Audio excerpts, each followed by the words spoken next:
Can you recognize them? Can you see what I'm holding? Dear friends, welcome to Fully Alive with Irene. This is a gift that I cherish that was gifted to me years ago as I was leaving the ICP mission in New Zealand. Gifted by a dear friend, father figure, Father James. So Father James, during that time in Wellington, he happened to be somewhat my confessor because I seem to be going to him quite often for confession, and I shared my journey with him. And following the example of my Lord Jesus Christ, I often invite myself for a meal with somebody, for a chat, for tea, for anything. That's how I make friends. That's how I become friendly with people.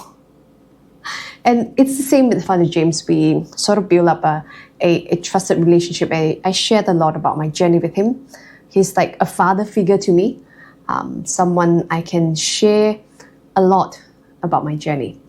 And as my journey with the ICP mission in New Zealand in the lived-in community comes to an end, I told him about that naturally because I say, Father, next chapter is coming and this is what's happening. And I say, oh, okay, I need to celebrate with you.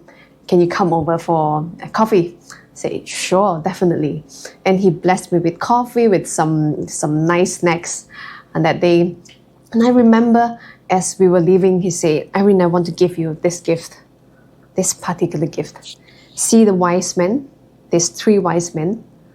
They were following the light of Christ. They were going towards meeting our King Jesus, following that light and moving on a journey. And our life is like a journey. As you take your journey from here, I pray that you take the example of the wise men. That's what they told me. Take the example of the wise men, follow the light of Christ, and reach his heart wherever you go. That's why this becomes so a precious gift to me. And wherever I go, I bring this with me. And so I brought it home with me this time, with me from the beginning actually. And it so happened that we celebrated the Feast of the Epiphany just yesterday. And I was so inspired by my community members who also talk about the concept of leaving behind something, just like the wise men. Yeah, and we were talking about dreams yesterday. And as I reflect upon that, looking back on that conversation with Father James, I also see that that was the time that I was entering a new chapter, which is marriage to my husband.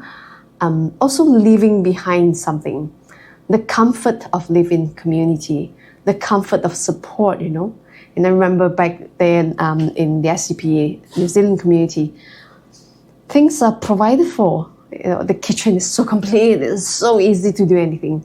And I was leaving all of those behind to enter into something new.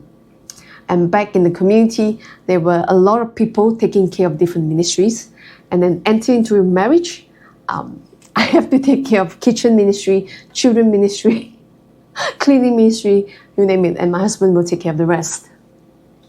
So it's amazing, and we are already well in the new year now. And I believe most of us has something that we want to move into.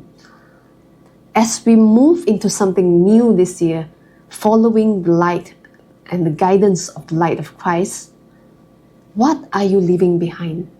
And what are you moving into?